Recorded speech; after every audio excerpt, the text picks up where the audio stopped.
Good evening. The Rio Rancho Public Schools Board of Education meeting for Monday, April 28th is now called to order. If all would please arise for the Pledge of Allegiance, will be led by Gary Tripp. I pledge allegiance to the flag of the United States of America and to the republic for which it stands, one nation, under God, indivisible, with liberty and justice for all. JC, can you take a roll call for us? President Galbraith.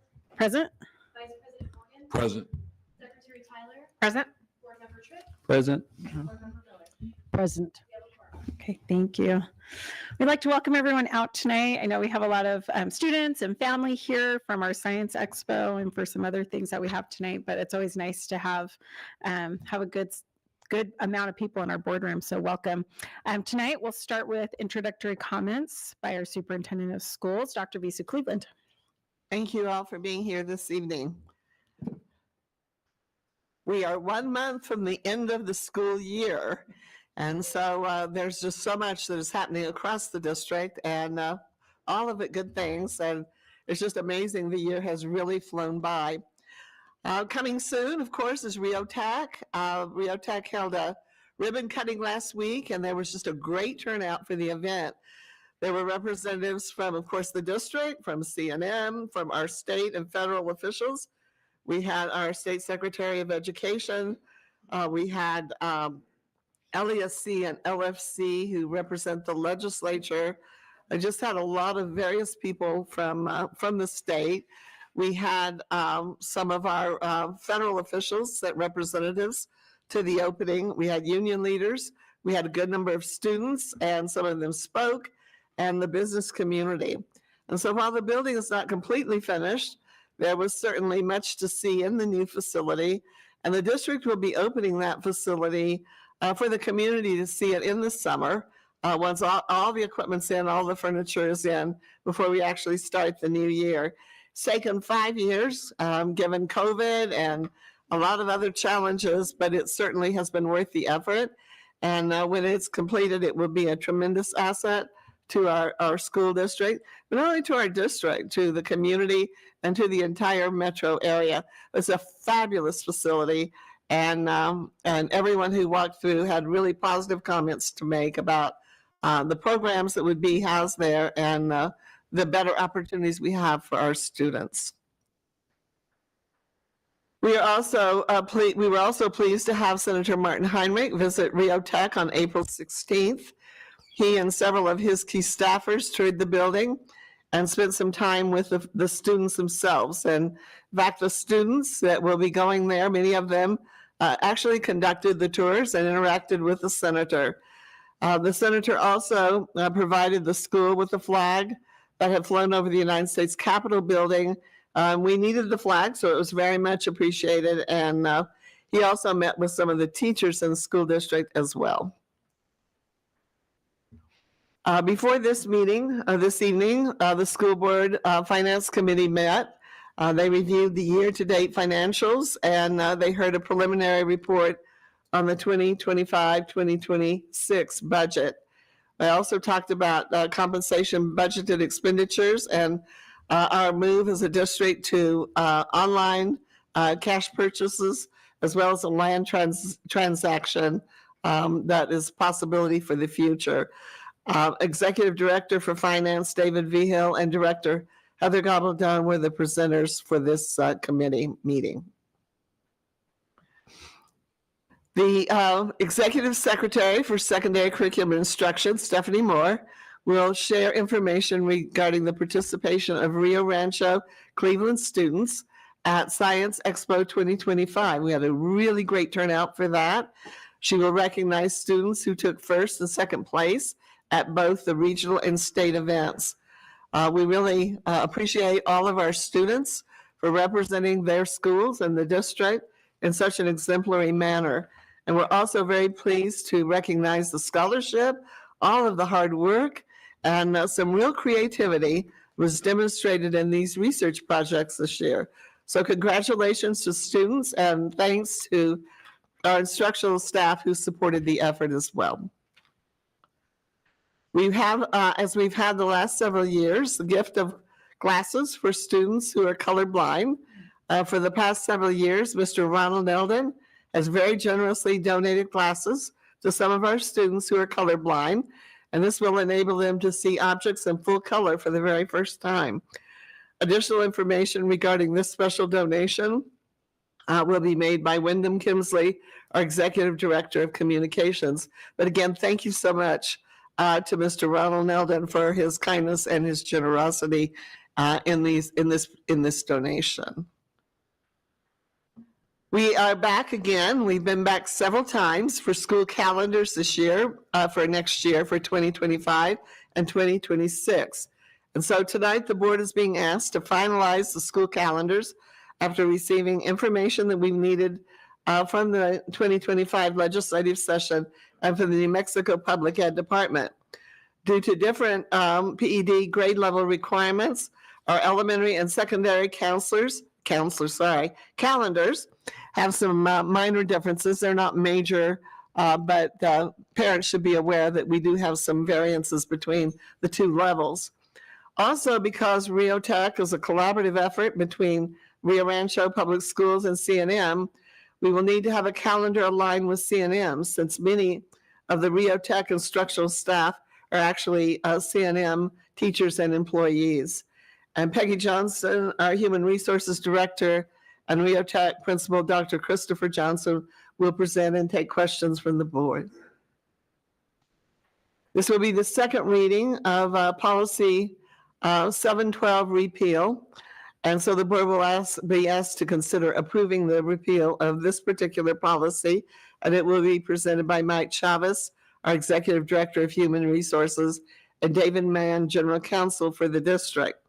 The repeal to board policy 712, which is drug-free workplace, it's not that we're getting rid of it, is due to a more comprehensive policy having been created for policy 711. In other words, those two policies have been merged into a more comprehensive document. We also have information for the board this evening on a new online learning platform for the Rio Rancho Public School District. Stephanie Moore will share a committee report that proposes a new online platform for our students who are learning in a virtual or blended environment in the district. She will discuss the selection process and the enthusiasm for this new program. There will also be a short demonstration of subject programming, and the subject in this sense is a vendor name as well as a general noun. Okay, and then we have the food services contract for management of our student nutrition and food services for the district. Michael Madrid, our Director of Purchasing and our Chief Procurement Officer, and Felix Griego, Executive Director of Student Nutrition, will present to the board information regarding the contract for next year.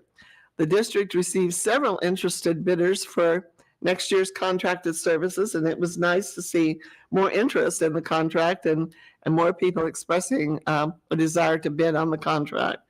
They will share with you the recommendations for the awarding of food services and management contract for Rio Rancho Public Schools. I would like to thank everybody who worked on this. It's a very comprehensive contract. We have also two federal state applications that need to be brought before the board this evening.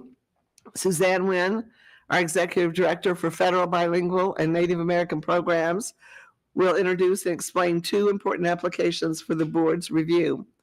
The first is the NMPED State Bilingual Multicultural Education Program funding application, and the second proposed application is for the New Mexico Public Education Department Title III, which is, of course, federal money funding application, which addresses, among other things, the needs of English learners.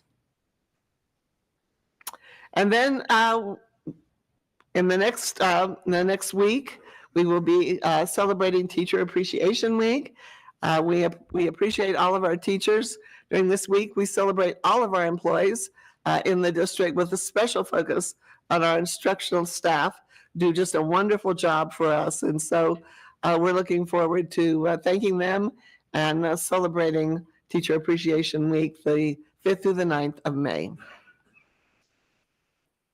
And that's all I have, unless you have any comments, questions, concerns. Okay, Okay. thank you. Thank you. We appreciate that. I do want to make a comment actually about our opening of Rio Tech. It was just a really nice and wonderful day. It was so good to see just the whole community come out to support such a great initiative. And so I really do. I hope that the community will come out and see that building as it's ready to be opened. And it's a wonderful thing for our community. So thank you for sharing about that.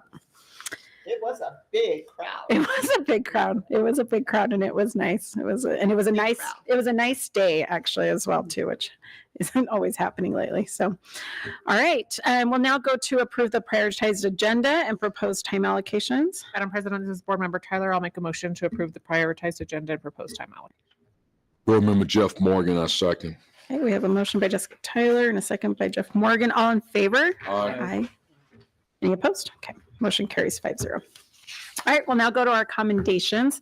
I can see the students out there just so excited. So we'll start with our State Science Expo. Stephanie Moore, our Executive Director of Secondary Curriculum and Instruction, will present.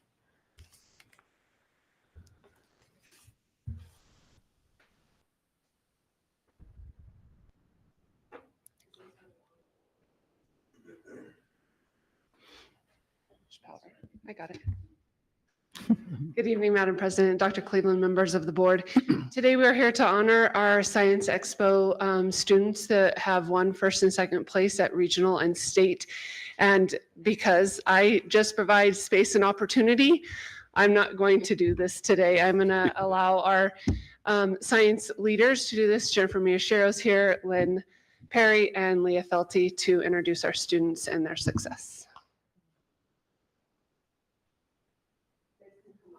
Should we invite all the students to come up? Come on up, students. Madam President, members of the board, Dr. Cleveland. This year we had over 230 projects at our district science fair. About 65 went on to regionals and 20 or so went on to state. So we had a tremendous turnout. We've more than doubled in size since the post-COVID slump. So we're very happy about that. So I just want to take a moment to thank you for recognizing the students who placed at our state science fair and our regional competition. These students worked really hard, had to make many sacrifices, pull together the projects they have. Many of the students have very busy lives with academic rigors, after-school activities, and family and job commitments. Their grit, intellectual curiosity, and creative problem-solving skills enabled their successes. However, much of their success was only possible because a teacher guided them, prodded them, hounded them through the process, and a parent or mentor gave them other supports that they needed to actually start and finish their projects. I recognize everyone's efforts to help our students excel with their projects, and I'd like to read a list of students, and I'll read the ones from Rio Rancho and their sponsors to be recognized. So the sponsors, not all of them could be here today, but the sponsors from Rio Rancho High School are myself, Jack Cadman, Reina Serrano, Lynn Perry, Rosa Taylor, who I think is not standing up. She's filming the whole thing, I guess. And so I just want to go ahead and call out those students who won first or second place. So Julia Montoya and Taylor Ortiz, their project was entitled Block with a Ring. They won third place at the Central New Mexico Regional Science Fair in engineering. Annika LeBaron, Blade Number and Pitch Effects on Propeller Efficiency, won second place in engineering at the Regional Science Fair.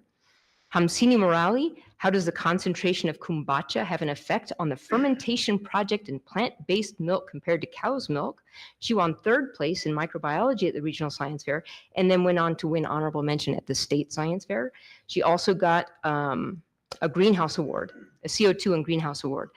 Lauren Buford and Allison Tennant, their project, How Does the Ratio of Composted Coffee Grounds to Soil Affect the Growth Rate and Mass of Radishes? They won third place in plant sciences at the regional fair and honorable mention at the state fair.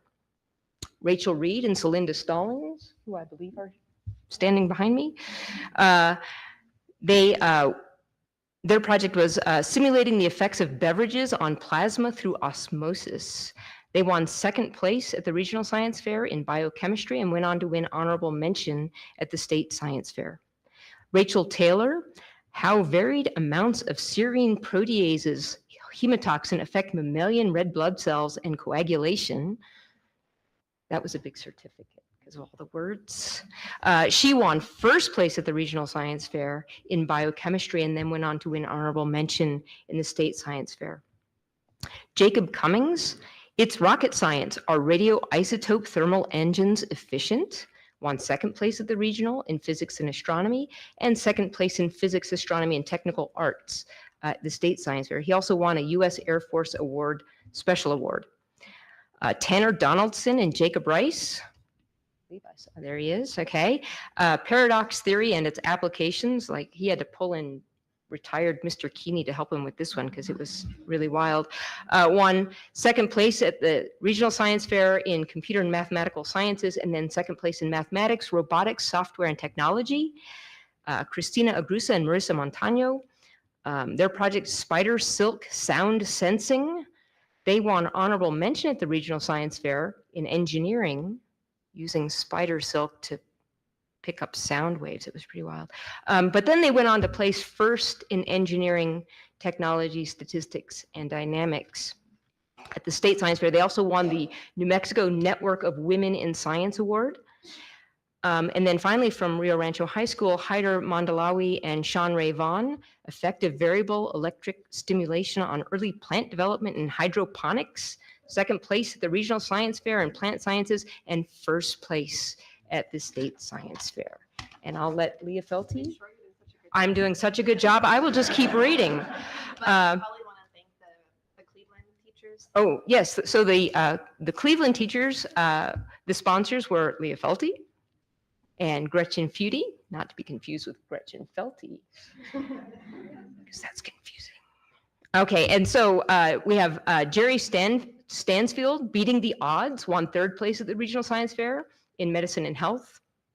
Eric Gilbert, Brittany Robertson, and Jack Murray, thermal conductivity with nanofluids, won second place in chemistry at the Regional Science Fair. Irina Gruzdeva, metal disinfection in search of a trend, won second place at the Regional Science Fair in microbiology and honorable mention at the State Science Fair. Gene Huntley, his project collaborating a smoke plume simulations with photogrammetry, won second place at the Regional Science Fair in Earth and Environmental Sciences, and he won a NASA Earth System Science Award at the State Science Fair, and he was also selected as a 2025 Presidential Scholar semifinalist.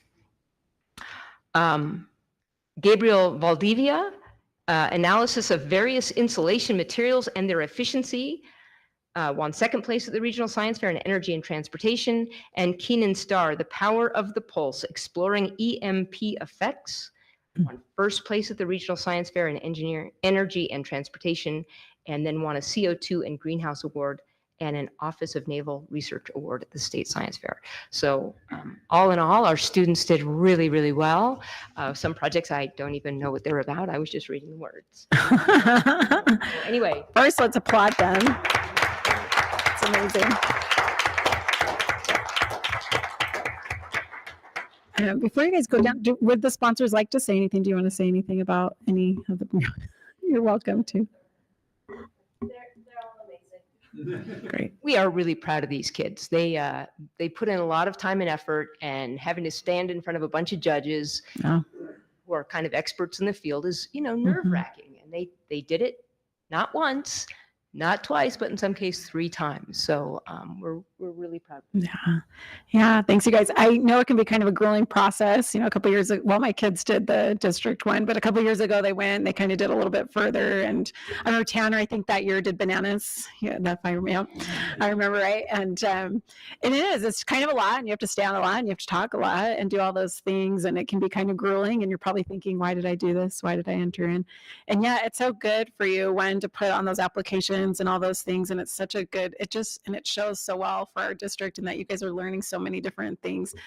My kids even brought up the spider web one. They were telling me about it when they came home and were talking about some of those things. And I was like, oh, because I didn't get down there and I was kind of sad because I'm like, oh, that would have been so cool to see. And so congratulations for all that you guys are doing. I hope you guys feel at this point, now that you're past and you don't have to go to all these different places, that it was worth it at this point. I think it's a great opportunity for you guys. I'm going to give the board an opportunity to talk. They may ask you questions. That does happen sometimes. But first, Dr. Cleveland, and then we'll go to the board. Well, again, just congratulations to all of, thank you. Congratulations to all of you. And I was just impressed with the topics that were studied. I thought they were interesting. I thought they were different, creative, and really thought-provoking. And I do know a lot of time and effort goes into this. And it's just a lot of work, but it's also a wonderful learning experience and experiences that you'll take on with you as you leave high school and either go on to college or into perhaps some other types of activities. But again, congratulations. Also, I want to thank the staff. It doesn't happen without a lot of help and support and encouragement. And yes, some nagging. And that's okay, because they're trying to push you to do the very best that you can be. So thank you for coming and giving us a chance this evening to tell you how proud we are of you and recognizing your hard work. And this is a really important accomplishment. So we're really glad to have you here. Thank you. Yeah, thank you. Gary Tripp, you want to add anything? Congratulations to the teachers and the students. Wonderful job. And students, I just ask you to consider the following. Is maybe someday consider working in our national laboratories, because I like the sight of you. I'd like to see you guys defending the research of what our nation needs to be the best country, keep it the best country in the world. So maybe a consideration where your great minds can go. So good luck to you all in college. And if you're coming back next year, good luck at winning state. Thank you. Jeff Morgan. Just want to say congratulations to both the teachers and the students. Thank you for representing the Rio Rancho School District. Thanks. Yeah, thanks. Beth Millie. Yes, congratulations. We are proud of you and for you. Not only you, but your teachers and your friends, your parents. It takes a lot of folks to help you, and I'm sure you realize that support is most important to you as well. And we look forward to hearing from you again. Thank you so much. Jessica. I'll sound like a broken record, Yeah. but yeah. Thank you to the sponsors and for taking the time to lead them through these processes. And like Dr. Cleveland said, I'm sure you guys all learned a lot throughout the process and that we can do hard things. And so congratulations on your achievements and doing all of the work to get there. Yeah, thank you. How many of you are seniors? A bunch of you guys are seniors. Well, thank you guys. Thanks for coming in, and we can give them a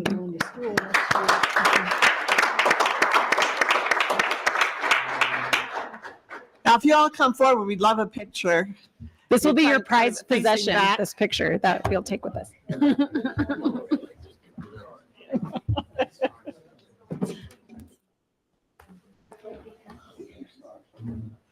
I have the perfect people in front of me. It's the best. Yes, we want all of you in. We're coming. Oh, hold on, Wyndham. You all gonna have to like each other a little bit more. Come in a little closer. Yeah. Okay.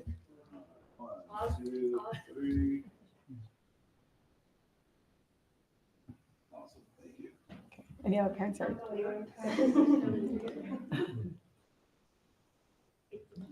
Feel free to come forward if you did not get a picture. Yeah, is anyone else? Okay. Okay. Thank you. All right, thank you. Thank you. Yay.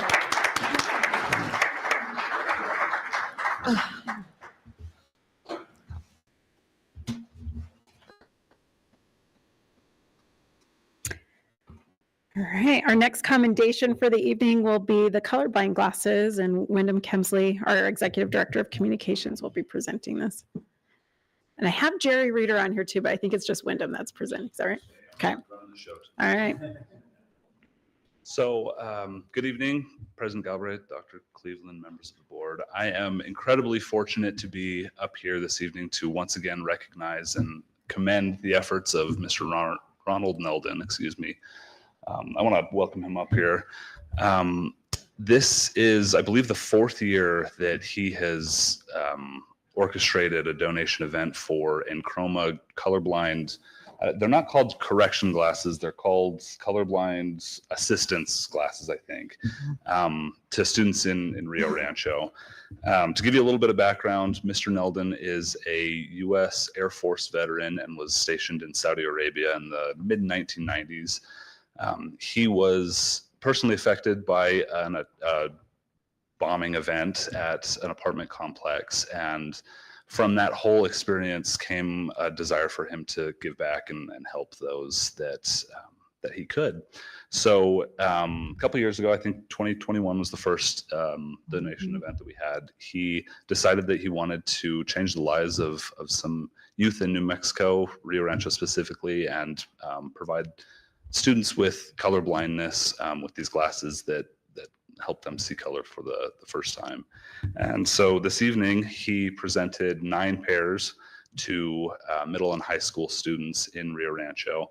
At this point, I believe he's donated over 50 pairs, so it's pretty amazing. And rumor has it this might be the last time that he is able to do this. I think that he and his wife are moving away, so we're sad to see him go, but we just want to offer our sincere thanks from everybody in the district. Thank you so much for everything that you've done.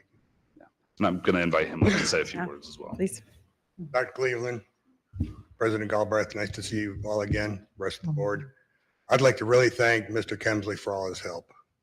He got involved, I believe, in the second year. And anytime I reach out to him, say, I want to do this again, he's always been willing to solicit the students and the parents to see who needs the glasses. Thankfully, this year, we were able to provide glasses to every student that needed them. So to me, it was really awesome. Like you said, we are looking at moving next year. My wife wants to be closer to her daughters and our new granddaughter, so she's looking at Tennessee. I was stationed here for 14 years. It'll be 10 years we've lived here. It's like a second home. What I will promise you, I will check with people at the VA to see if there's anybody else who'd like to take my spot. I've already had a couple of parents tonight offer to make donations for it. They may not have the, long story short, and to back up a little bit, after the bombing, I became involved in a lawsuit against the country of Iran. After our first payout of that, I'll never see all the money I'm entitled to, but out of that first payout, I tell my wife, okay, I want to give 1 pair to a male and a female student. Ended up being 6 pair and 2 test kits with 4 pairs each that first year. Like you said, we're up to probably 50 pairs total. Tonight, the biggest impact I noticed, I don't know why it caught my eye so much, but with their parents. The smiles were huge. All of them came up, thanked me for it. They can see how their child's life has been enhanced. The students were very appreciative. It all got started because one of the gentlemen that took over to Saudi Arabia with us was considered one of the 7 seriously injured. It took me a day and a half to find out if he was even alive or dead. But he ended up having a son that's born totally deaf. So thankfully, I have the ability to watch YouTube videos at home. So I start watching, people hearing for the first time. And then it pops up, oh, let's see people seeing color for the first time. So even before I knew I was going to get anything out of the lawsuit, I talked to my wife and she totally agreed. Let's make an impact for these kids.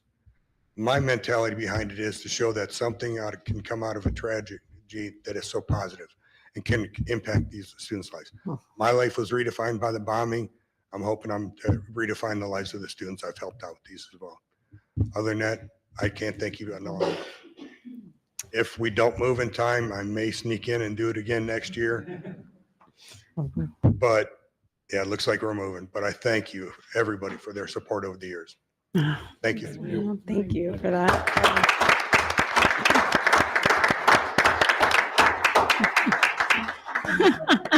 I hope you can sneak back in. That's our hope, is that you can come and sneak back in. And sorry I didn't talk to you more out in the foyer earlier, but he makes a huge impact. And so we're just really, really grateful that you do that.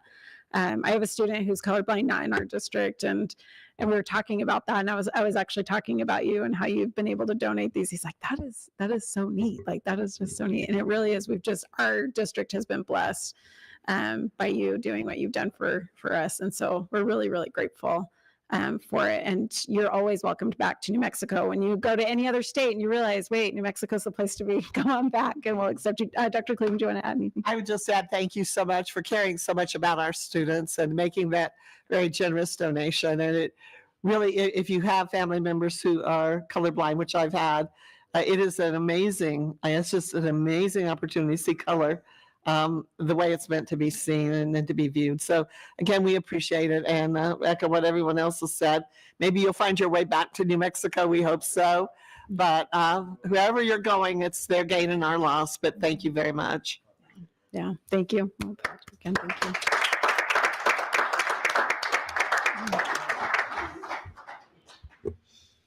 That's good. There's something about New Mexico. It just, They call it the land of entrapment. I know, Yeah. but I love it. I've always loved it here. So, all right. And well, now we actually do not have any public comment signed in or on our online form. But for those who desire to give public comment who might be listening tonight, you're always welcome to come in and give public comment both in the boardroom or on our public comment form that we receive. And we just summarize those here in the boardroom.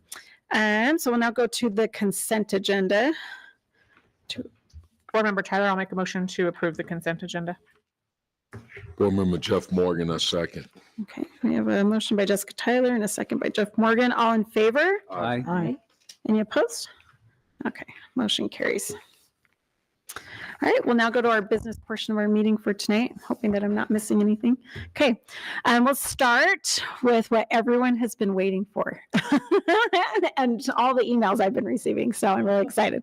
To consider the approval of the school calendars for the 25-26 school year. So Peggy Johnston, our Director of Human Services, or Human Resources, will present along with Dr. Chris Johnson, our Principal of Biotech. Thank you so much, President Galbraith, Dr. Cleveland, members of the board. As Dr. Cleveland said earlier, we're back. So I think probably the best way for us to go through this is just to look at those list of important dates. The calendar gets a little muddy when it's up on the screen, I think. But just to go over again why we did come back, we had to wait for the legislative session to end. We did need to address the difference in professional development hours that would be allowed for elementary versus secondary. So just to clarify again, elementary will have 60 hours of professional development, which translates to 10 days, 10 instructional days. And secondary will have 30 hours of professional development, which translates to 5 days. So that means that our staff will start and end on the same days. They will also work the same days throughout the calendar. However, there will be 5 days where elementary staff will have professional development days. Elementary students will not come to school. Secondary staff will be having instructional days with students in the classroom. So that's why we have the two separate calendars to hopefully not confuse everyone. And then we will have a third calendar, as Dr. Cleveland mentioned, with Rio Tech, and Dr. Johnson is going to speak about that in just a moment. The other big change that we have from the last time that we were ahead of you is that we've changed our instructional start day for staff. We heard from staff, the community, the union.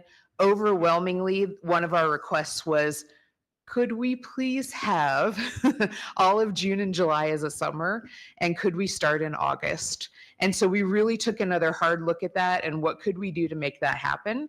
So our proposal tonight is to do that. In fact, that would mean the start date would be August 4 for the first day of the contract. Students then coming on August 7. Our end of the school year would then be May 29. So the nice thing is we do have to come back after Memorial Day, but we don't have to go into June. However, to make that happen, I do want to make you aware, we did have to remove the President's Day holiday. However, we made that a professional development day. So it would only be staff who would be here. The students would still have that as a day off. We also had to remove the vernal holiday. Again, that will be staff only on the elementary level. They'll have a professional development day, but secondary will be in school in session on that day. And that allowed us to actually start in August and then end in May. And those are the big highlights of that list. I do apologize. I realized later after I'd sent this to JC that I lost a couple of my lines on the end of my list of important dates. So again, that last day of school, the last day of the contract is going to be May 29. There is a Memorial Day holiday on May 25. And I will let you know as well, our graduation dates at the end of the year are going to be determined. We are still working that out with the locations. And so we need to come back later, but that will not change the instructional calendar. Won't change any of our start or end dates or anything. So we'll be looking at that, adding that. I know that Renee Saucedo is working really hard on that. And at this time, it may be easier just to stand for some questions for those two calendars, and then we'll have Dr. Johnson do his calendars. Okay, thank you. Dr. Cleveland, do you want to add anything before I go to questions? No, I Okay. don't think so, except just add one thing. One of the things we are facing a change, and that is our dates for graduation. And the state is maintaining that you will have to go till the very end of the school year before seniors can have finals and graduation. So that will be a change from the past. We're still working though on exactly what that will look like, and we'll bring that back to the board once that's finalized. Okay, thanks. Gary Tripp? Instructional days each semester. Yes. Do you have that number breakdown? Yeah.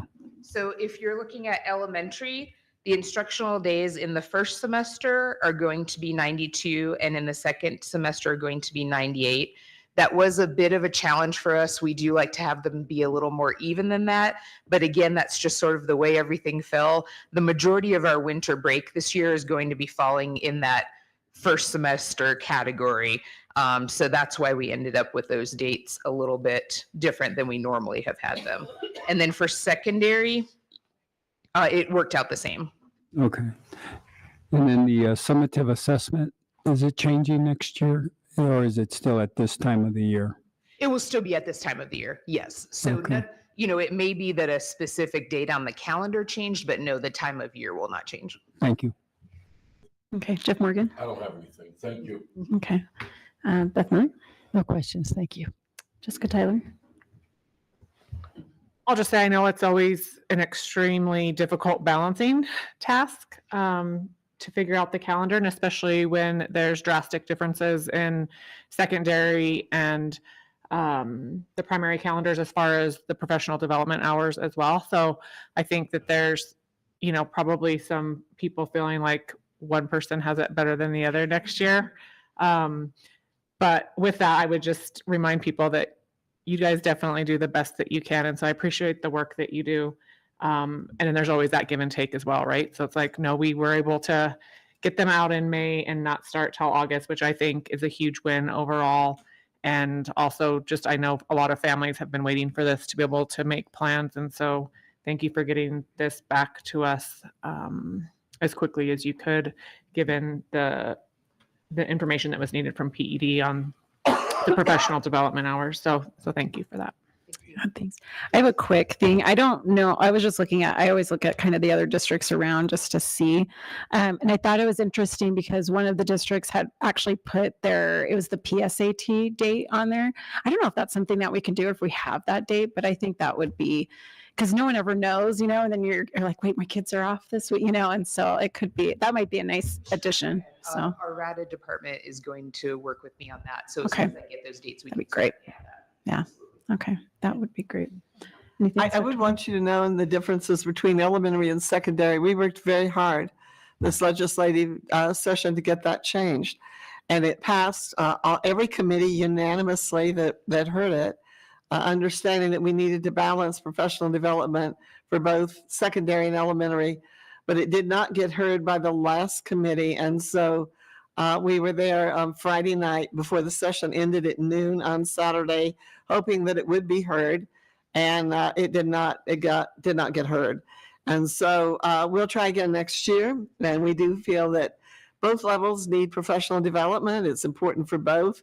And we understand how secondary teachers were very discouraged by that. I do want them to know we worked really hard. Representative Cullen carried that bill.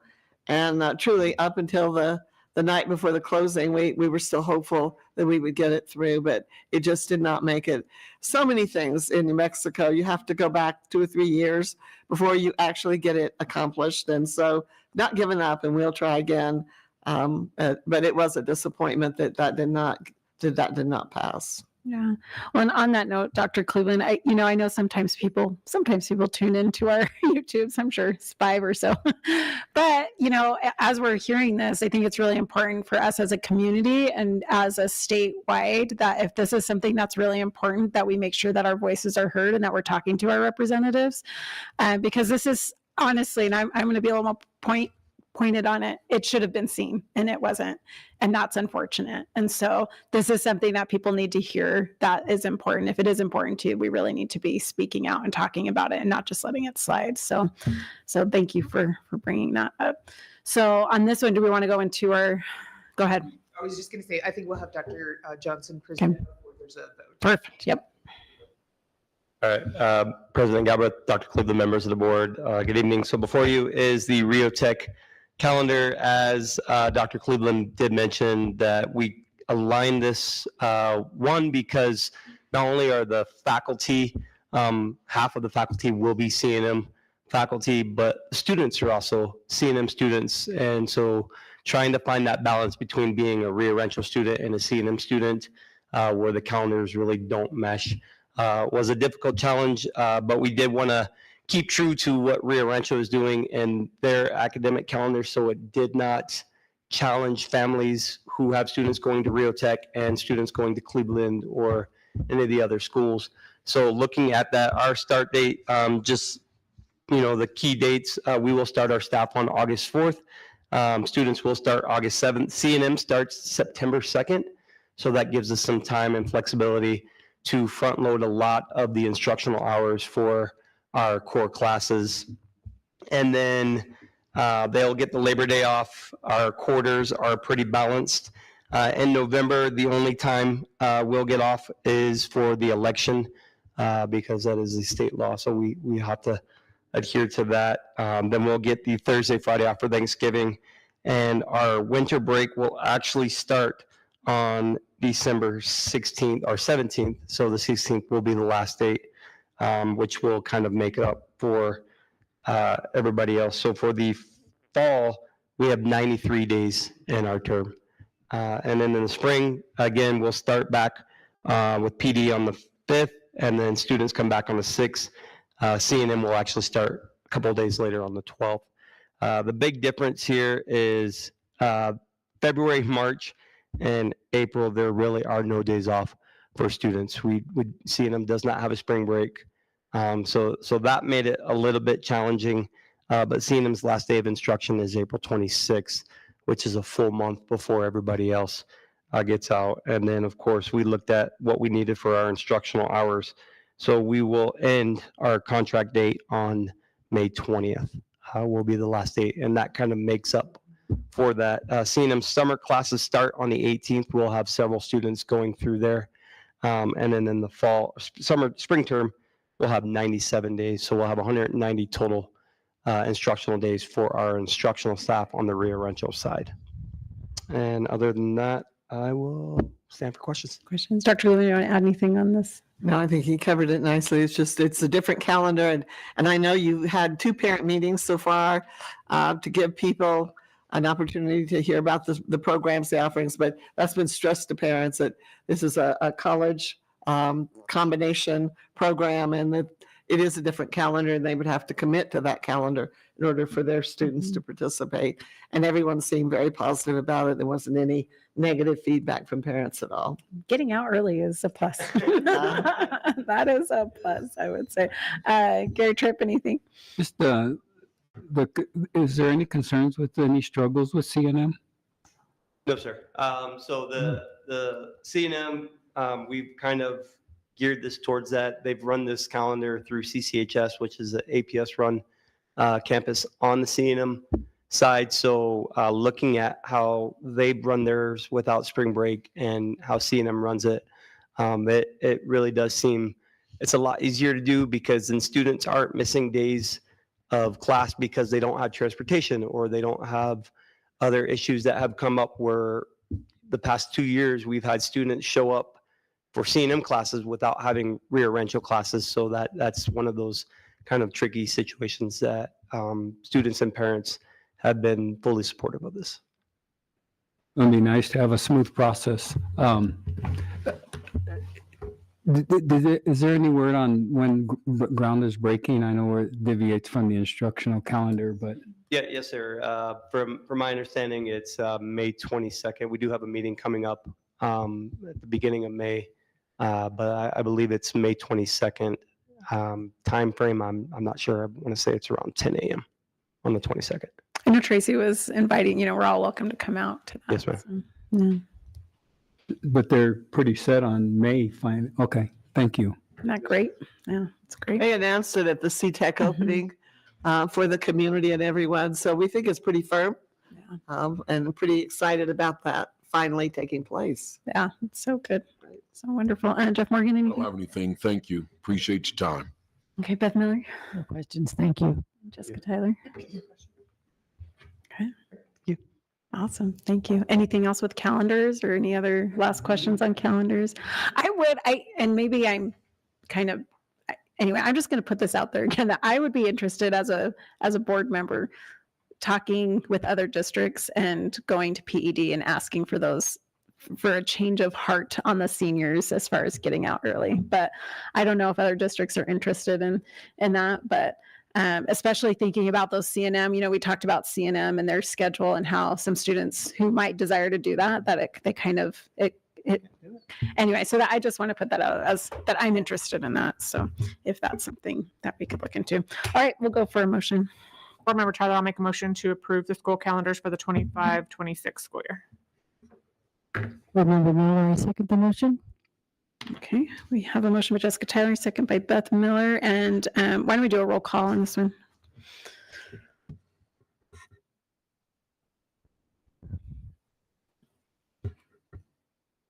Vice President Morgan, Yes. Secretary Tyler, Yes. Board Member Tripp, Yes. Board Member Miller, Yes. President Galbraith, Yes. carries 5-0. Okay, thank you. Thank you. All right, thanks, appreciate it. All right, our next is the second reading of proposed repeal to Board Policy 712, the employee use of tobacco products. So Mike Chavez, our Executive Director of Human Resources, and maybe just David Mann, our General Counsel, will present this. Madam President, Dr. Cleveland, members of the board, I'm here with Peggy. This is a straightforward one. We came before you 2 weeks ago on this. We're just repealing Board Policy 712. So in its entirety, it will be repealed. When you look on the website, it will just show with a strike through for now. With in parentheses, it will say repeal. And then eventually when we create a new policy, when a new policy is needed, we'll slot it in that space in the sequence. Okay. Do you have any questions? Questions from the board or comments? Dr. Cleveland, anything else you want to add? No, as I said, this is just a consolidating of two policies to make it more cohesive and easier to follow. Yeah, just one comment on how if it shows repealed on the website, I think that could be misleading to the public if it just maybe put like placeholder. Because otherwise that they might not necessarily know that it was you know what I mean? I don't know. They just might think we just did away with it instead of adding it. I don't know. Maybe It'll just be a missing number, I guess, is really what. Well, you could have the number and then just put like open as a placeholder, I think is how it's oftentimes done. Maybe it's not a big deal. I don't know. But Yeah, we can work with John Longwell on making that more obvious to the public so they don't worry that we're no longer interested in preventing tobacco. Right. There you go. Yeah. Exactly. All right. With that, I'll make a motion to approve the repeal of Board Policy 712, employee use of tobacco products, as the substantive prohibitions have been recently adopted into Board Policy 711. Board Member Jeff Morgan on second. Okay, we have a motion by Jessica Tyler, second by Jeff Morgan, and let's go ahead and do a roll call vote. Vice President Morgan, Yes. Secretary Tyler, Yes. Board Member Tripp, Yes. Board Member Miller, Yes. President Galbraith. Yes. Motion carries 5-0. Okay, thank you. Thank you. Appreciate it. Okay, our next item is to consider the recommendation for online learning platforms. So I'd like to welcome back up Stephanie Moore, our Executive Director of Secondary Curriculum and Instruction, who will present.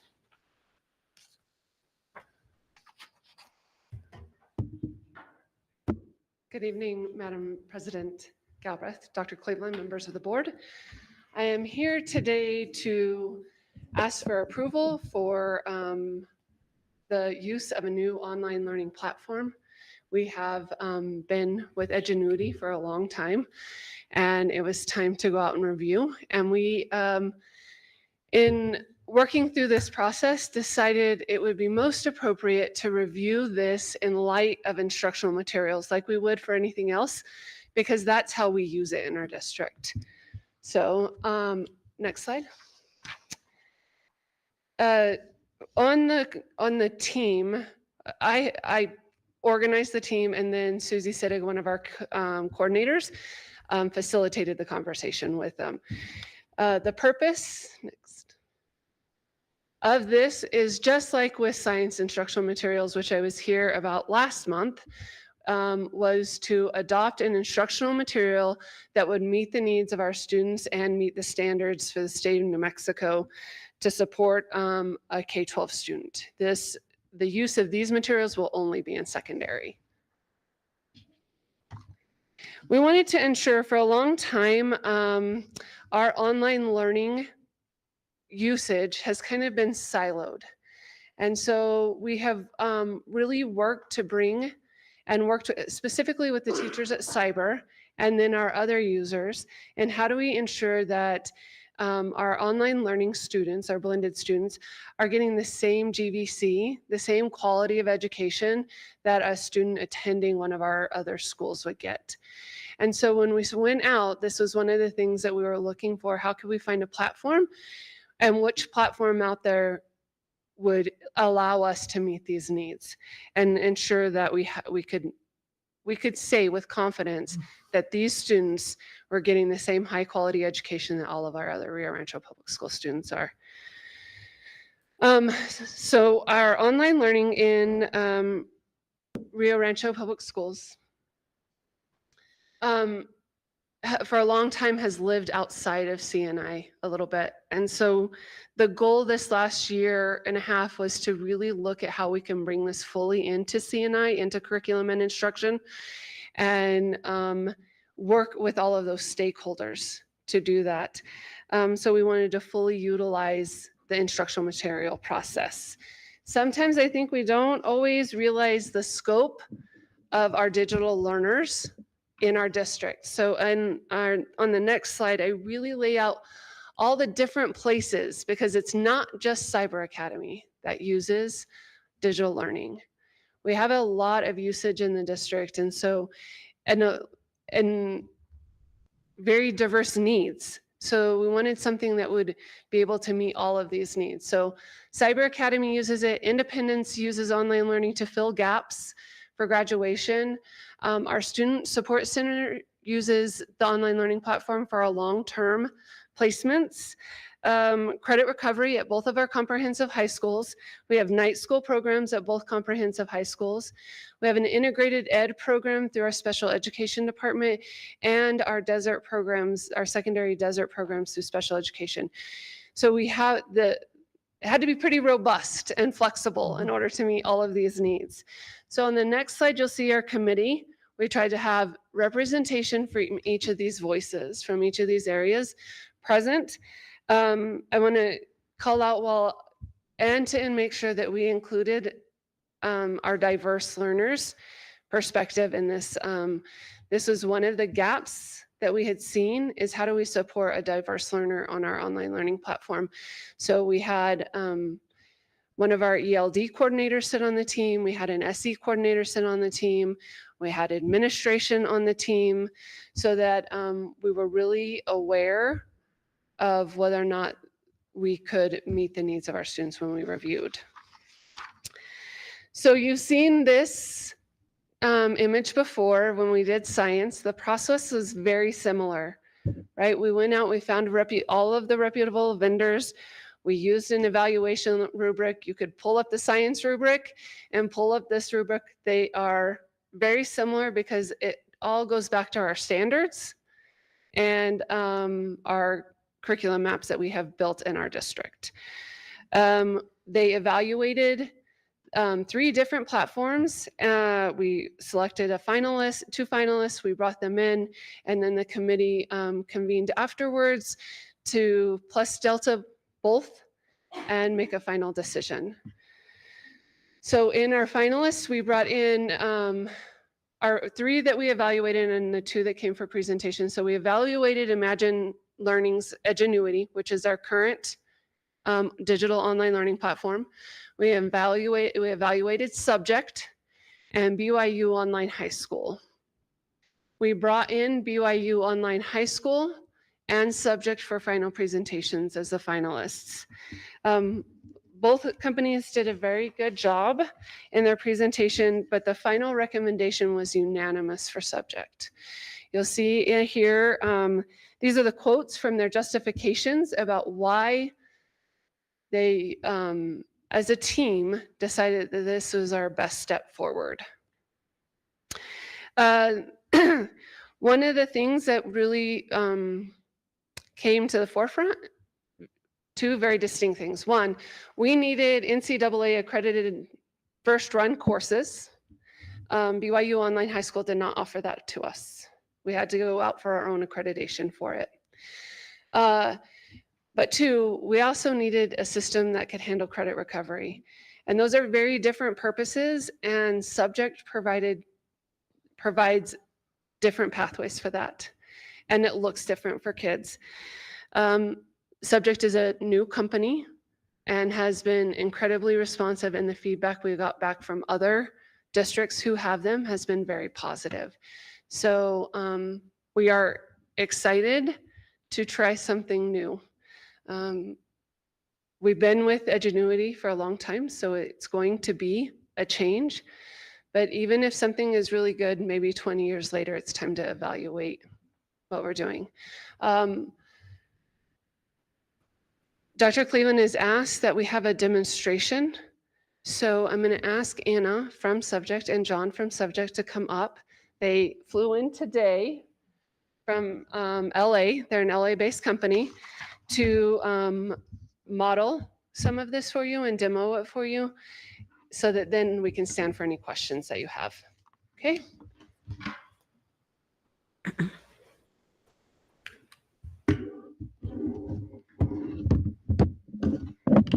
Thanks for coming out, by the way, as you're setting up. Thank you very much for having us. Dr. Cleveland, members of the board, Madam President, thank you for having us.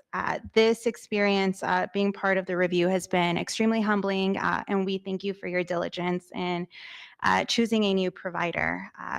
My name is Anna Romero. I'm here with my colleague John, and we're excited to walk you through a quick few exciting pieces of the platform.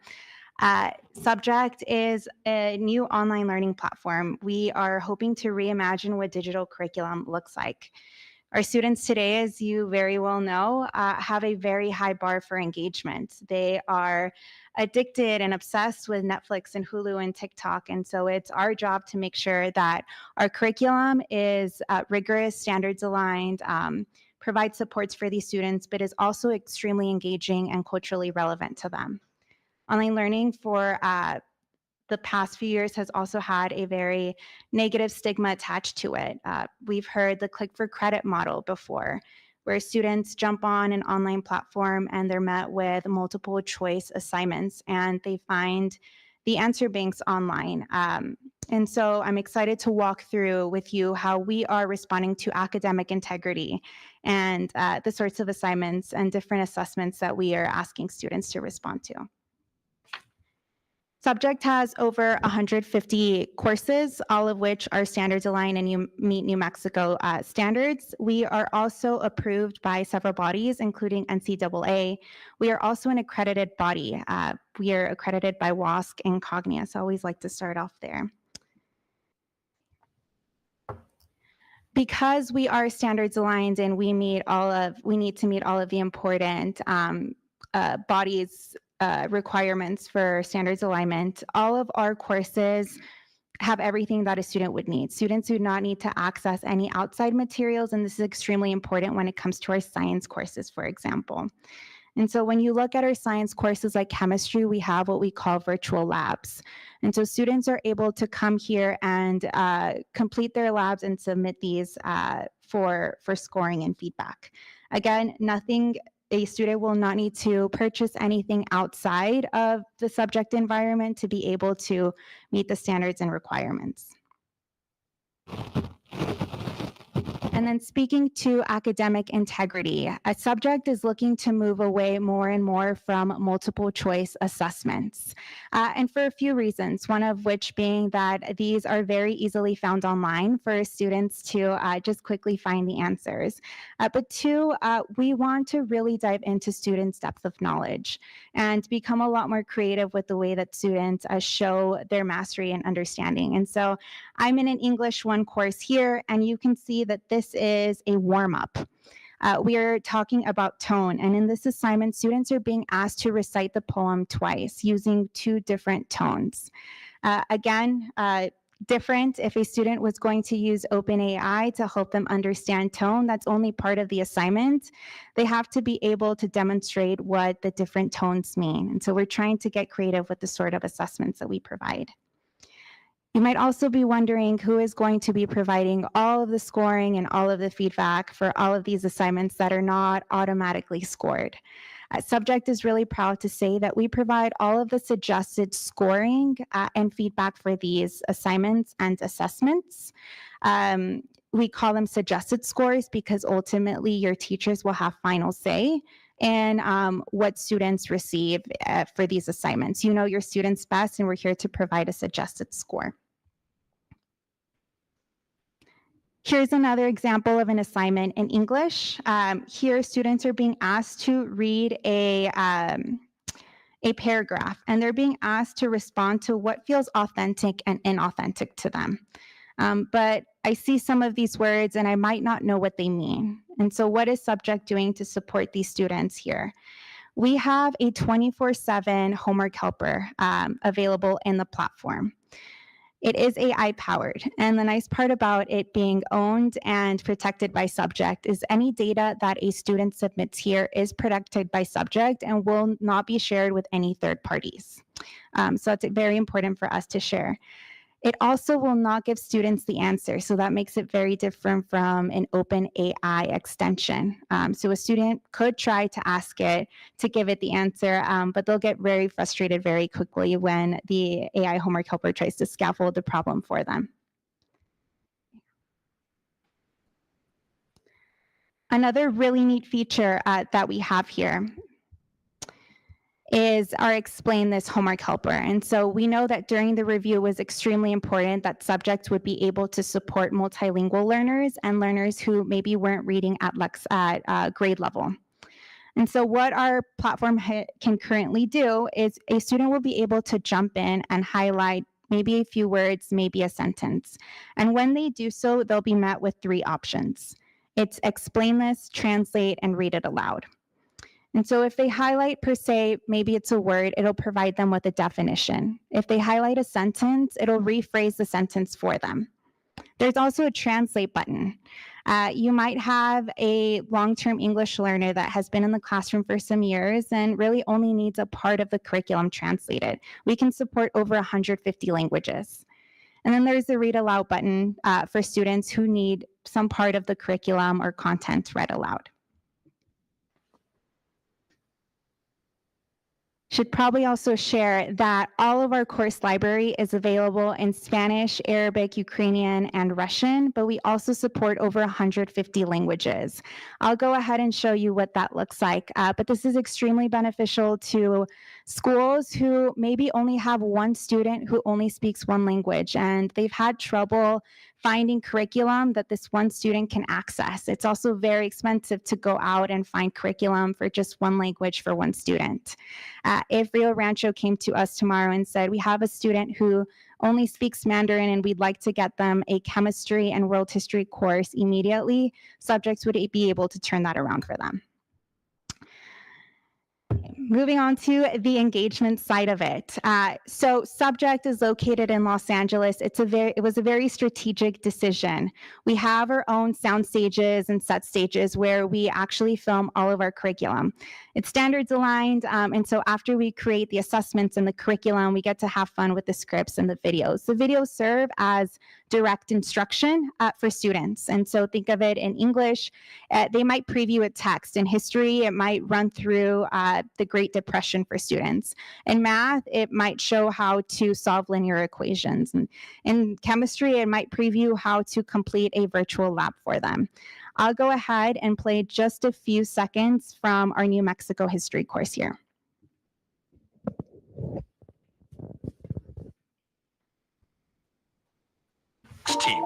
1960.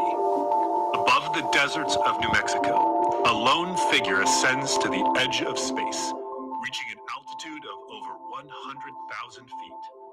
This is Joseph Kittinger, an Air Force pilot on a mission that would push the boundaries of human endurance and courage.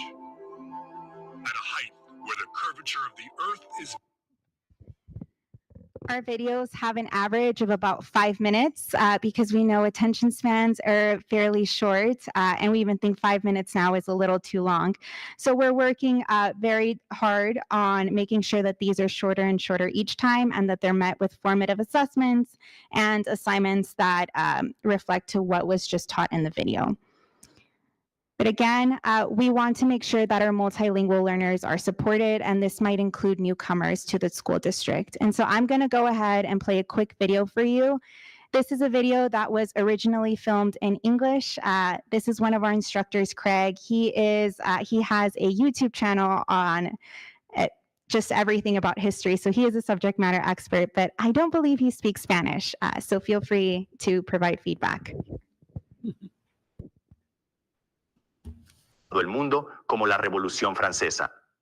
Señoras y señores, bienvenidos a la Revolución Francesa.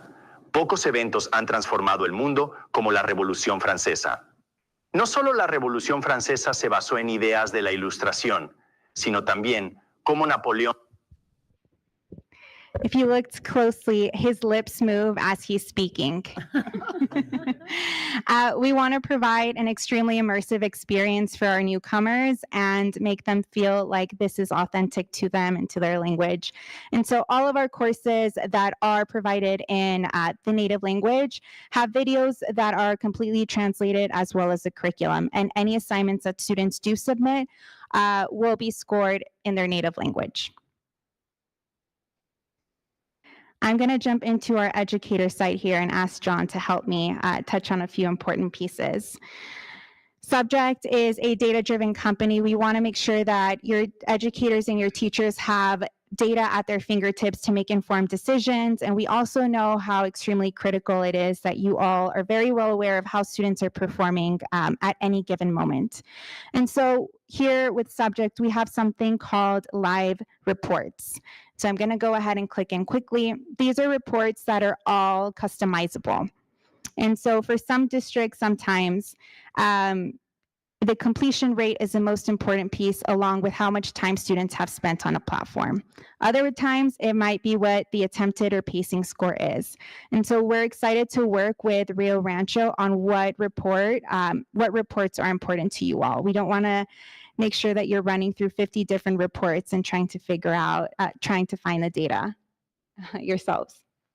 I don't think I need a microphone. I'm pretty loud. Again, my name is John Fakulitis. I'm Director of Implementation and Sales Enablement. Thanks for having us out. At Subject, we know data is the most important piece. It's the ROI. It's why you use our product. It's how we determine if students are doing better. We do that by funneling all the data into a single report. So we have all of our data in a Google Looker Studio report, which, by the way, will tie into your district spreadsheets automatically if you wish. We have a very advanced and robust data integrations program, so we tie directly into your student information. Not only do we pull the enrollments and students out of that, we pass the grades from Subject back up. So now when your teacher or when your parents are going to the parent portal, they're going to see individual graded assignments every day, this thing's once a day, keeping them informed. So no longer do you have that I didn't know that he was failing kind of problem with your product.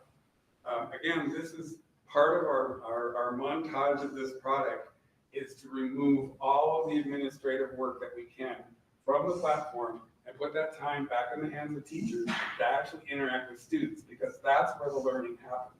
If you look at the legacy players on the market today, they're very administrative heavy. There's teachers having to do grading, there's teachers having to monitor work. It takes time away from the actual job of education. Thank you, John. The last piece I want to leave you all with is our customer service. We actually joked with Stephanie that if you went and selected subject, that you were actually mandated to let us come on campus 4 times a school year. We want to hear how your students are enjoying the platform. We want to know how onboarding has gone for your teachers. We want to be here when onboarding happens.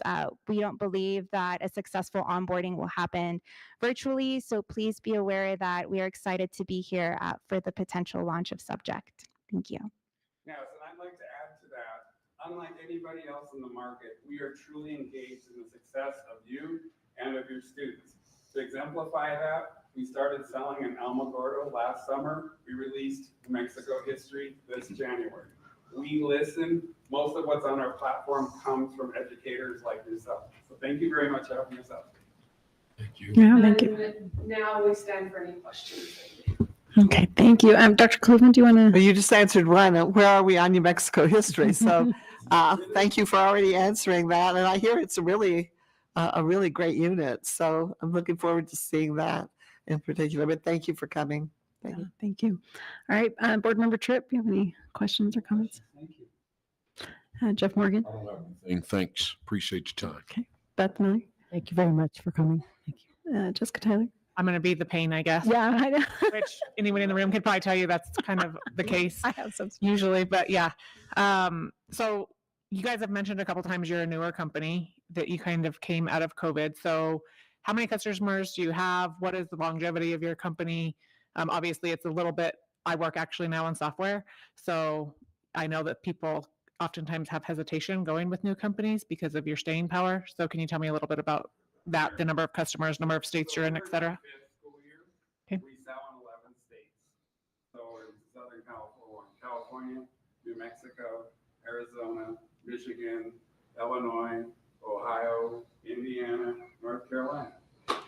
And one of the things we didn't touch on, but because we're selling in those other states, we also have a beautiful CTE platform coming this winter. You can see that as well. Does that answer it enough? Yes, that answers that. So, Jessica, also, it was a talking point with the committee, Mhm. right? Because as a lot of you might know, BYU Online High School has been around for a very long time. And so did we go with something that was well-established, or did we go with something new?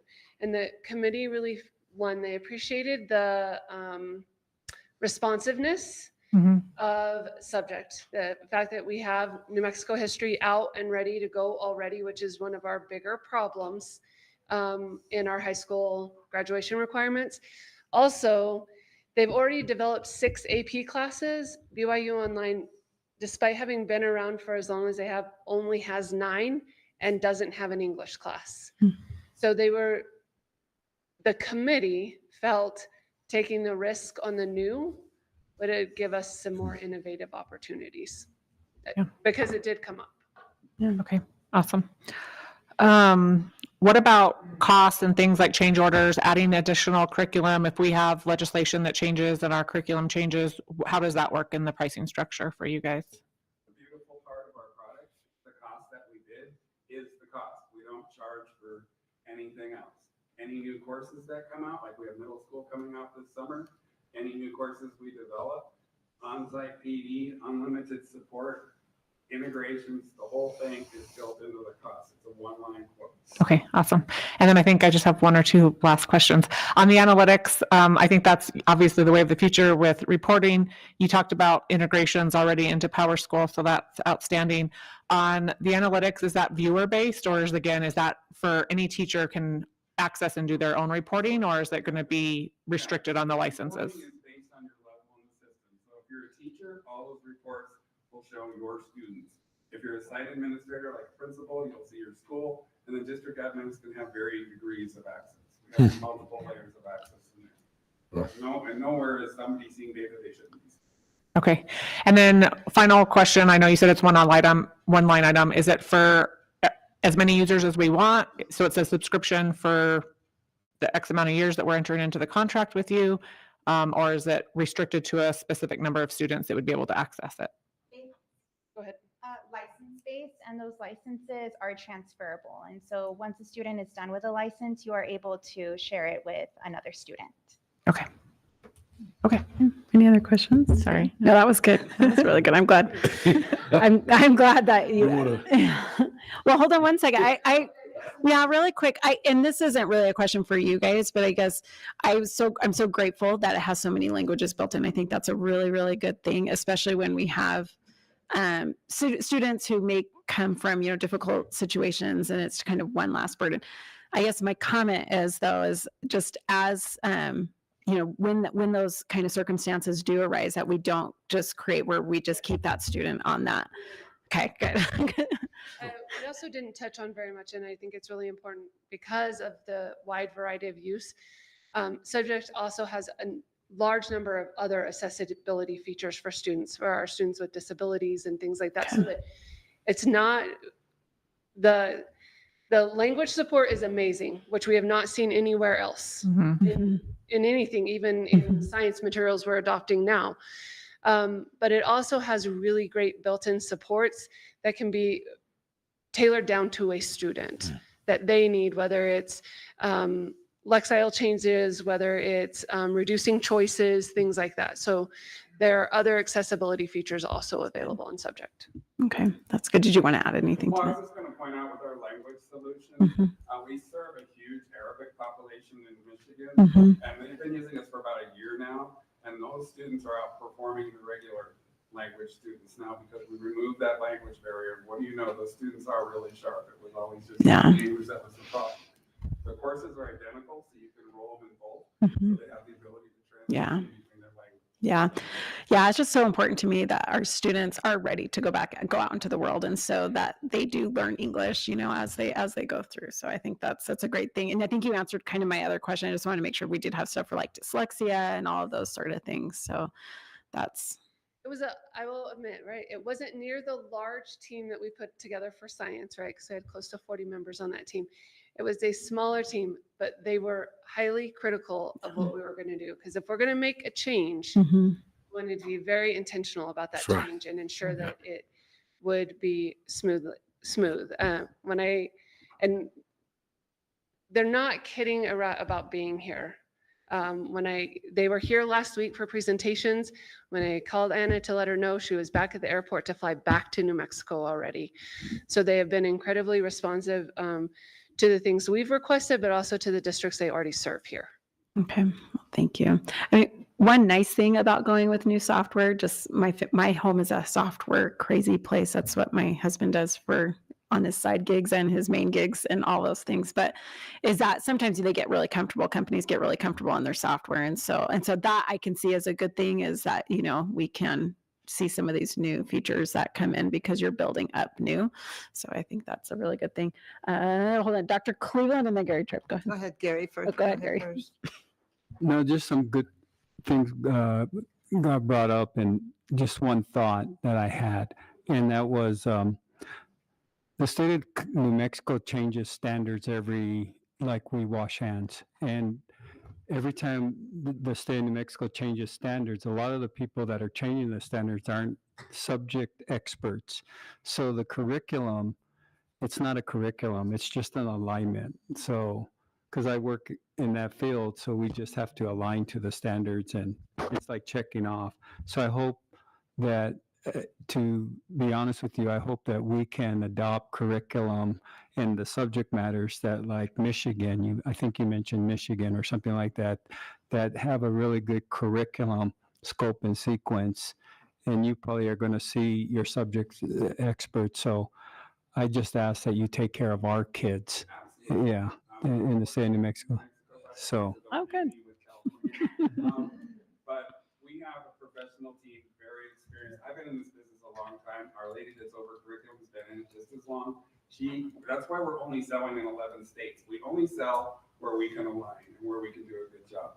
So you have our assurances. We'll keep on top of that stuff. That's good. Yeah, well, I would just, to build on what President Galbraith said, a couple of years ago, we went out to, Renee and I went out to Cyber Academy, and we talked about maybe changing, and there was just like, and then we went back this year, and they were excited about the change.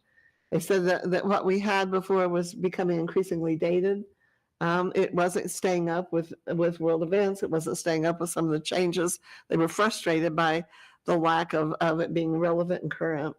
And so it's a very different change among the teachers themselves, really recognizing the need to make a change. Why I'm really interested in New Mexico history is I would like to see it, because I know it's something you've developed. You developed for our state and for us in response to what we asked for. So I'm really eager to see that, so that we could get a feel, to Mr. Tripp's point of if you need to make an adjustment, what does it look like? So that's why I'm so eager to see it. But I hear it's wonderful, and yeah. One last question I should have asked earlier. How do you select your teachers? How do you find them? On screen? Yeah. Our on-screen, great question. A few different criteria. First and foremost, they have to be subject matter experts. Typically, they're teachers. But two, they have to be engaging on screen. And so we do fly people out to kind of audition for these roles. They're very long days that we have these instructors on screen. And so we want to make sure that they can commit to the 1 week, 2 weeks of filming and to the long days. And because they're subject matter experts, can they add in just additional fun pieces of information that we haven't thought of before? Thank you. I want to add one more point. With your selection today, the reason it's so important is if you look at what you were using and you look what's on the market, we emphasize the academic integrity. Because we're 40% multiple choice or less, we force kids to critically think, and teachers will know that students are actually learning. That's the biggest differentiator. Out of all the stuff we presented today, at the end of the day, you're going to produce better students. So they go into a space that's safe and that we can ensure test security and academic integrity when they deploy the subject. So That's great. That's great. Any other questions from the board or any other comments? No. No. Also glad to hear you'll be here in person for training. So that's always great. Yeah. Maybe I'll come get trained just like in okay, with that, I'll make a motion to approve the recommendation for the online learning program, our learning platform to go to subject.com. Okay. Wait a second. Tripp, I'll second it. Okay. We have a motion by Jessica Tyler and a second by Gary Tripp. And if you'll take a roll call vote for us. Vice President Morgan? Yes. Secretary Tyler? Yes. Board Member Tripp? Yes. Board Member Miller? Yes. President Galbraith? Yes. Motion carries 5-0. Thank you. Thank you. Thank you. Thank you. Appreciate it. Thank you. Thanks for coming out. Appreciate it. I wish we could demo all of them like that. That was that was nice to look at. Okay, we'll now consider the approval of RFP number 2025-018-7S S&D Food Services Management. And so we have Michael Madrid, our Director of Purchasing and Chief Procurement Officer, along with Felix Grigg, our Executive Director of Student Nutrition. President Galbraith, Superintendent Dr. Cleveland, members of the board.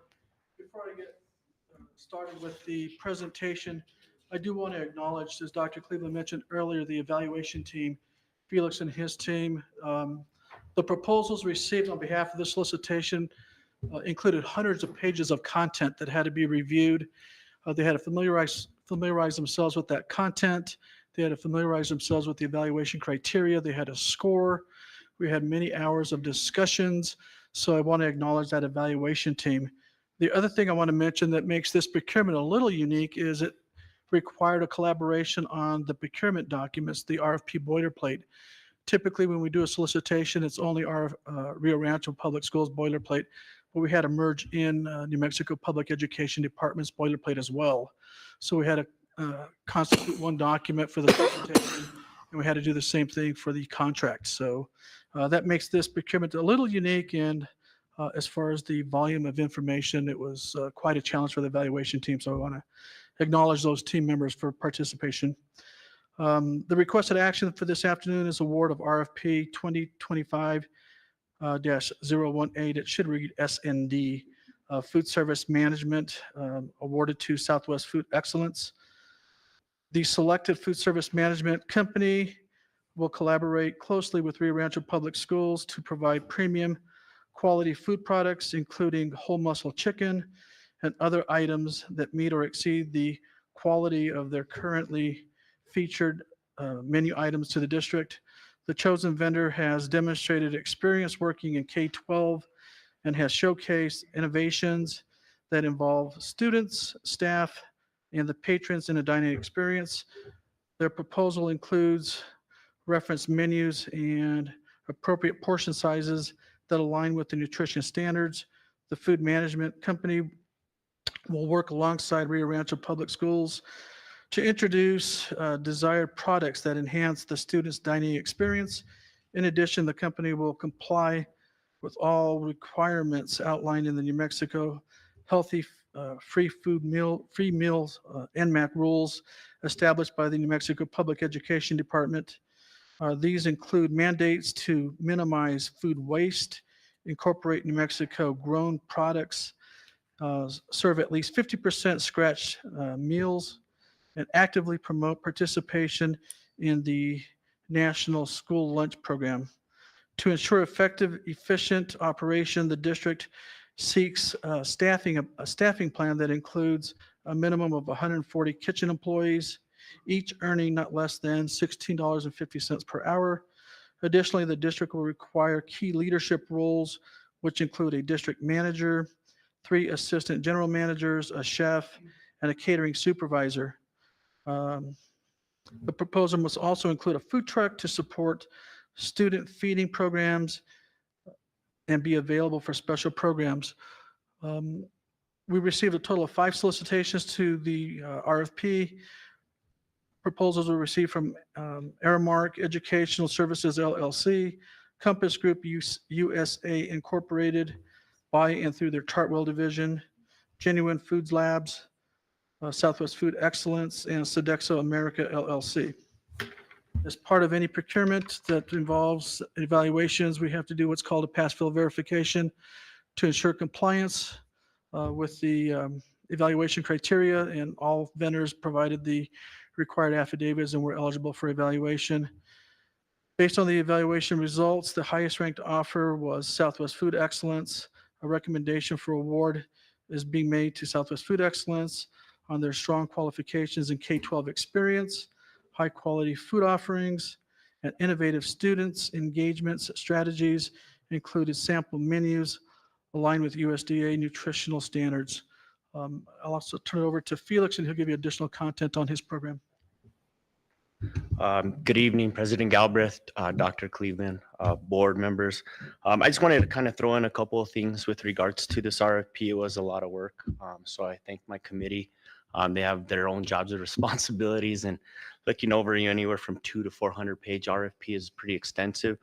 One thing that we were very strategic on getting a good diverse committee that has their their own interpretations of what food service is, and so we were very diverse in the procurement process, and I think that led to us selecting the best food service management company. SFEs, this is their first term, 4 years, and so over the course of the last 2 years, Rio Rancho Public Schools obviously invested in the student nutrition program, and actually making that a department. And so I think that was a good move on behalf of the board, as well as Dr. Cleveland and Mr. Baker. But I did want to throw out a couple of things. One of the things that we came in over the course of the last year, so it's been 2 years already, is food quality. Coming from my background, I did review all food service management companies in my previous position. So I've seen a lot of different food service management companies, but I do think that with student nutrition as well as Southwest Food Excellence, it's a good combination to offer the best quality meals for our students. That's my priority. That's Southwest Food's priority. And over the course of the last 2 years, we've done really well. When I came in, the district was serving about 1.9 million meals 2 years ago, and over the course of getting the food quality, working and getting a good management team and having high expectations for the food service management company, we should hit about 2.7 million, which is about $700,000 meals more. One thing, the budget within student nutrition on reimbursements from the state and the federal was about $7.5 million. This year we'll hit about $12 million.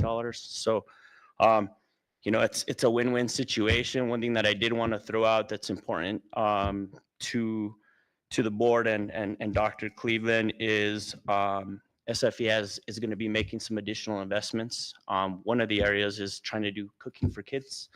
And Chief of Operations Officer here, Chris Odom, thought it was very important to get culturally specific. So we're going to be getting a tortilla machine. So we'll have fresh tortillas that we can utilize for breakfast burritos and things of that nature. So, and then they're willing to invest in some curriculum pieces to incorporate food with the classroom, which I think is very important, as food is the foundation for our students' learning.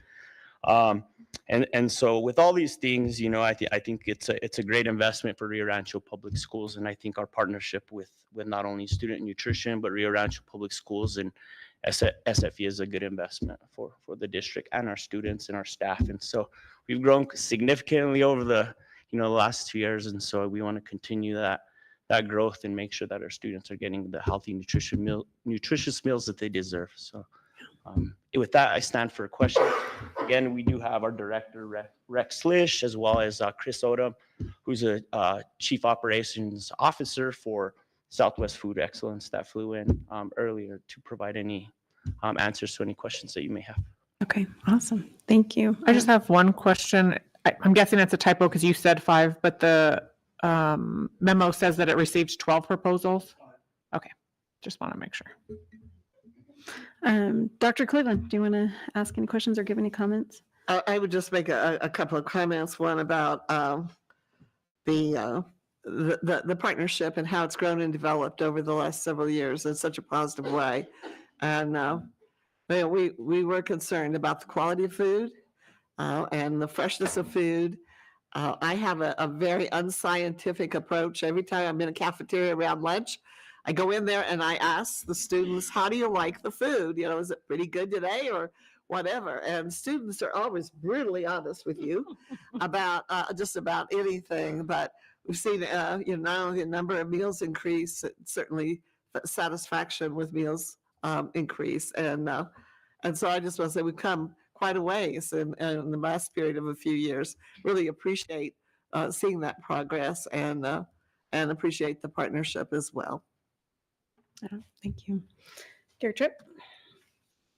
No questions. I think I just have a thank you because at the school board a couple of weeks ago, the food was terrific, but how they put everything together, for our visitors and everything else. And I know that has nothing to do with this, but I just want to say it's very much appreciated.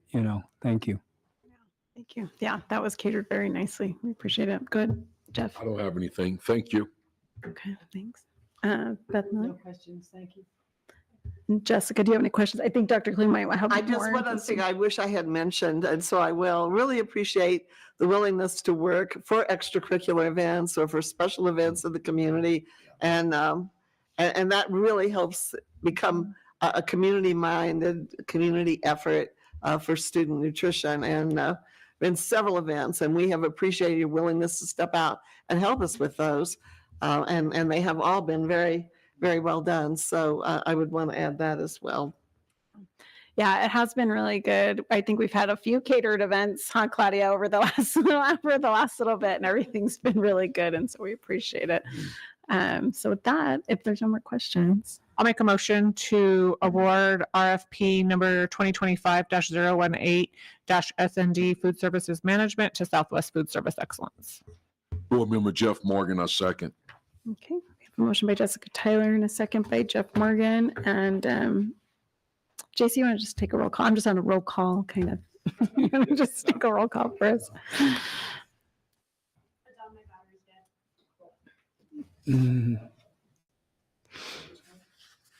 I can just do it. Yeah, okay. Vice President Morgan? Yes.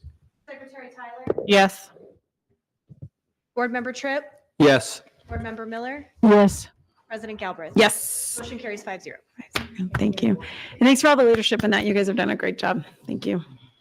All right. We'll now go to consider the approval of the 2025-26 NMPED State Bilingual Multicultural Education Program funding application. Suzanne Lynn, our Executive Director of Federal Bilingual and Native American Programs, will present. Thank you so much. Good evening, Madam President Galbraith, members of the board, Dr. Cleveland. I am thrilled to be here to present to you our district application for next year's bilingual multicultural education programs.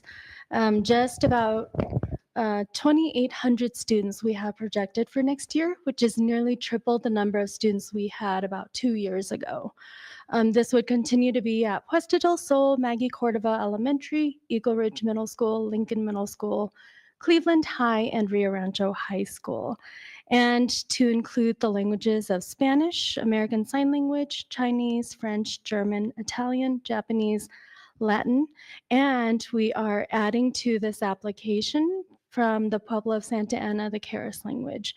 We have been offering Keres to our high school students for 3 years now, and next year we're looking to add that program at Mountain View Middle School.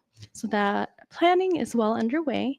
And additionally, before we entertain questions, I would like to share some positive student achievement data points just about our bilingual program.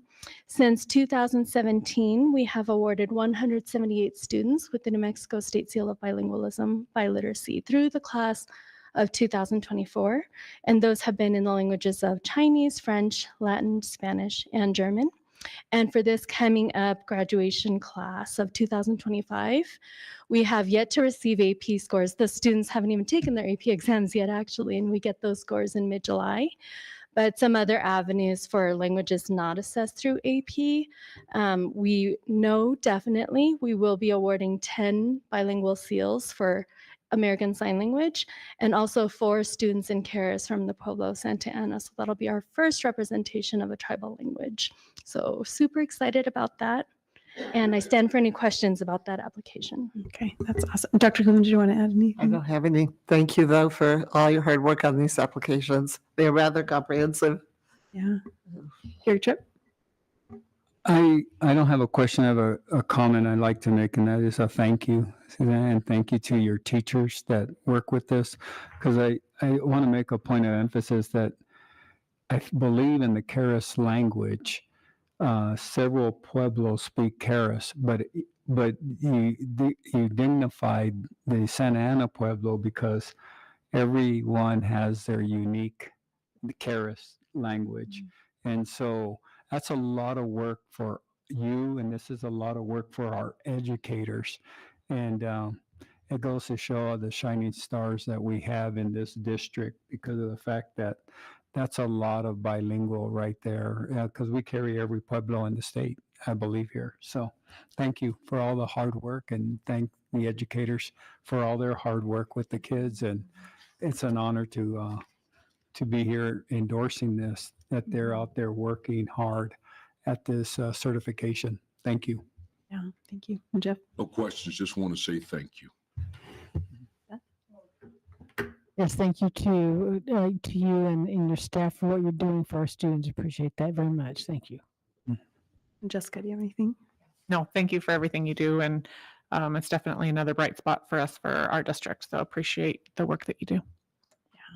Yeah, thank you. Do you have anything else on it before we go into a motion? Let me just add one thing, just so everyone here knows the complexity of this. We have every Pueblo in New Mexico represented in this school district.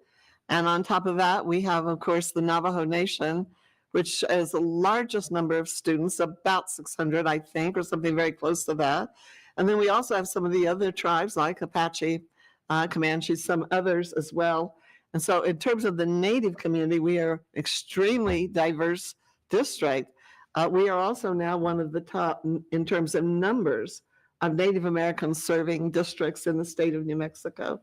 And so that's really, it's a very complex undertaking to meet the needs of all of those various groups who are very distinct, as you well know. They are certainly not monolithic in any way. And different languages, different history, different culture. But I want to to also add my support for all the hard work that you've done in that area and developing those relationships and meeting the needs of students for so many different groups. Yeah, thank you. This is Board Member Tyler. I'll make a motion to approve the 2025-2026 New Mexico PED State Bilingual Multicultural Education Program funding application. Board Member Jeff Morgan, a second. Okay, we have a motion and a second. And JC, if you want to go ahead and take a. Yes. Secretary Tyler? Yes. Board Member Tripp? Yes. Board Member Miller? Yes. President Galbraith? Yes. Motion carries 5-0. Thank you. Thank so you. much for your Thank you. guidance. It really means so much. Yeah, thank you. And you can go ahead and I guess do our second one here, which is the Title III funding application, right? Yes, thank you so Thank you, much. And Susan. that is named as the NMPED because they are the actual grantees for this federal funding stream. And this is granted through a direct flow. So then our district would be a sub-grantee. So this application is for next year for the Title III sub-grant for supporting our English learners. It's $85,645.13 is our planning award. And aside from indirect costs, the entirety of that money would be used toward a supplemental English language development coordinator / teacher to better meet the needs of all of our students. And just some data around our ELD program. We currently have 988 English learners.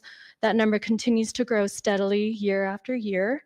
And as of our 2023-2024 ELP data, we continue to outperform the district in terms of our ELP data. So first with proficiency, number of students or percentage of students who have reached English language proficiency, our district is at 6%, whereas New Mexico is at 3.8%. So we're significantly higher than the state rate. And then for English learner progress, and that is the percentage of students on track to English language proficiency within 5 years. I'll start with New Mexico. New Mexico is at 17.5%, whereas Rio Rancho is at 24.7%. So we're doing really, really well. Full credit to all of our really dedicated and devoted educators and educational leaders for just their commitment and dedication to supporting all learners. That's awesome. I stand for any questions. Thank you. Dr. Cleveland, do you want to add anything? Oh, I think she's covered it nicely. Thanks. Gary Tripp, any questions? No, it's just what the question in the budget, just making sure that just worried about the federal dollars and the state dollars and making sure we're meeting the needs, but nothing but kudos to the educators for shining in the district. Yeah, thank you. Jeff Morgan, anything? Thank you. Anything, Beth, or anything, Jessica? Okay. I'll make a motion to approve the 2025-2026 New Mexico PED Title III funding application. I'll second. Okay, we've got Jessica Tyler and then Gary Tripp with a second. And you want to go ahead and take a roll call vote for us? Vice President Morgan? Yes. Secretary Tyler? Yes. Board Member Tripp? Yes. Board Member Miller? Yes. President Galbraith? Yes. Carries 5-0. Awesome. Thanks. Thank you, Suzanne. Suzanne does such a good job. We're just grateful for her. She really does an amazing job. We're just going to real quick over advanced planning. So our next board meeting will be on the 12th with the finance committee meeting. And then we have all of our graduations coming up. So if you guys could please just let probably start letting Claudia know who's going to be there for those graduations, just so we can be planned out for those things. Any questions on anything with graduations or anything coming up? Those things. We do have the law conference that's coming up. I think everyone's let JC know if you could go to that already or not. Okay. So I think with that, anything else on the calendar? Okay, then our meeting's adjourned for tonight. Thank you. Oh, Jessica.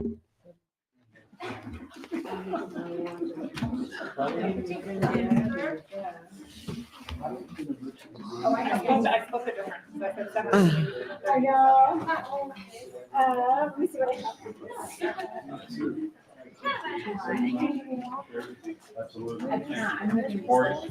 Thank you, sir. Appreciate you, sir. Thank you. Thanks for coming out. We sure enjoy working with your staff. Oh, that's awesome. They really are just always willing to help us and just very, so I want to tell you that personally because we do appreciate this gentleman and others it's just so nice to work with people that are willing to get together and resolve problems, and we